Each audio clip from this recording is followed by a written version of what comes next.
السلام عليكم. Nous avons avant tout des collections de sculptures, مناظر من بلد الكمبودج. période comme on dit pré-encore-ienne, donc qui court du 5e au 9e siècle, et pour les périodes encore-iennes, du 10e au 14e siècle. Il y a également des collections de bronze très importantes qui sont à l'entrée, dans le grand hall.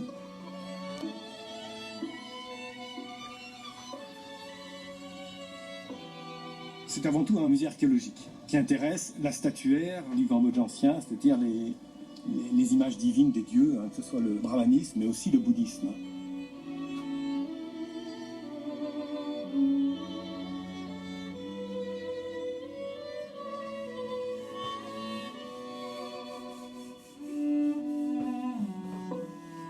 Bien sûr, toutes ces statues, on les connaît vraiment très très bien, on les connaît même presque intimement, parce qu'on les a démontées, on connaît leur histoire physique, l'histoire de leur conservation. Et ça, c'est assez exceptionnel.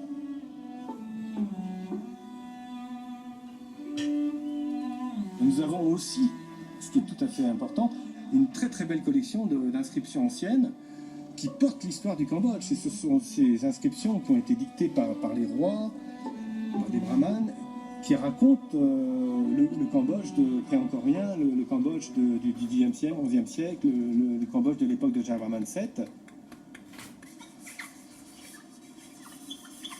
Le texte que la conservatrice Sopip Orle reproduit grâce à la technique de l'estampage date du 7e siècle et fait référence à des offrandes à l'occasion de la construction d'un temple dédié au dieu Shiva. C'est grâce à ces documents gravés dans le grès que les historiens ont pu, aidés par les épigraphiques bien entendu, ont pu construire l'histoire du Cambodge ancien.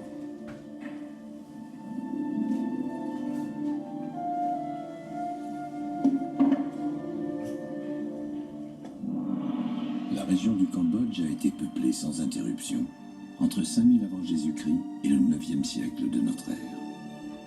Au 4e siècle avant Jésus-Christ, vivaient dans tout le pays des communautés qui avaient domestiqué des animaux et qui se nourrissaient de poissons et de riz.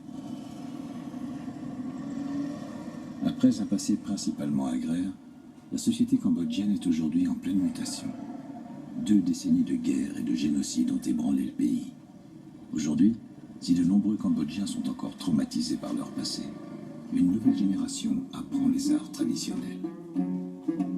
Apprendre pour transmettre, pour ne pas oublier, afin que la culture ne se perde pas et demeure un fort symbole unificateur. Au centre des arts vivants Khmer, le vénérable Kong Nai enseigne aux jeunes générations le blues du Mekong, le chapei, une guitare à 2 cordes et la base même de cet art de l'improvisation.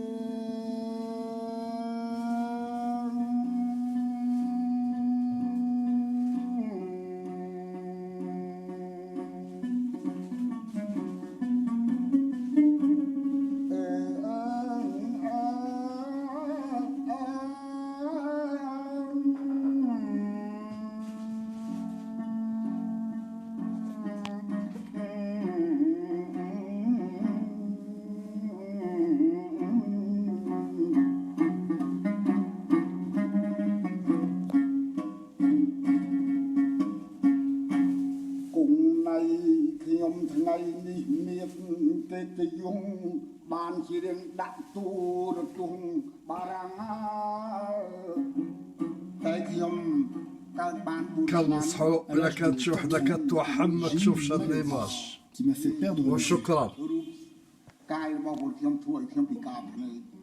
Quand j'ai eu 13 ans, je me suis demandé ce que je pouvais faire, quel métier je pouvais exercer avec mon handicap. Je suis allé écouter quelqu'un qui chantait le chapei, j'ai eu envie d'apprendre. J'ai demandé à mon père de m'en acheter un qui coûtait à l'époque 1000 riels, c'est-à-dire 20 centimes d'euros.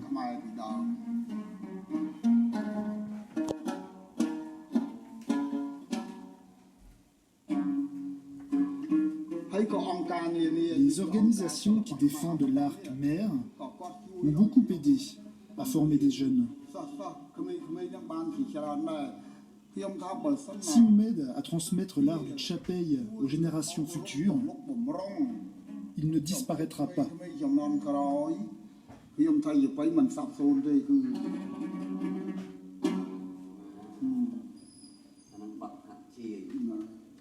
غادي نوقفوا في هذا الحد. اذا عجبكم الفيديو اشتركوا في La القناه population تشجيعا لنا cambodgienne est à ونستمروا 90% العطاء. khmer. Vietnamiens immigrés, chinois et الله chams ديال forment les الكامبوج. 10% restants. Les temps changent.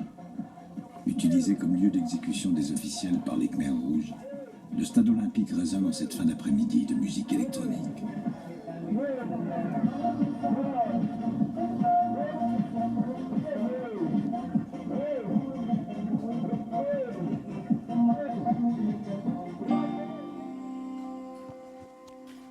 Au sud-ouest, le pays s'ouvre sur le golfe de Thaïlande, avec quelques 440 km de côte.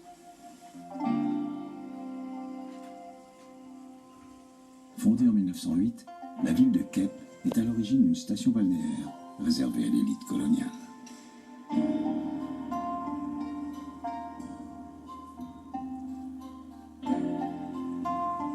Kep va rester pendant de nombreuses années un lieu de villégiature très prisé.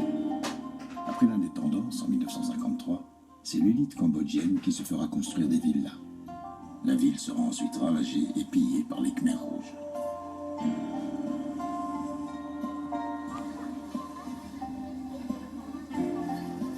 Aujourd'hui, Kep sort de sa torpeur.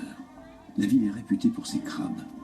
Elle est une destination prisée des Cambodgiens qui viennent y passer le week-end. Les investisseurs sont en train de modifier le visage de Kep en y injectant des capitaux pour la construction de complexes hôteliers.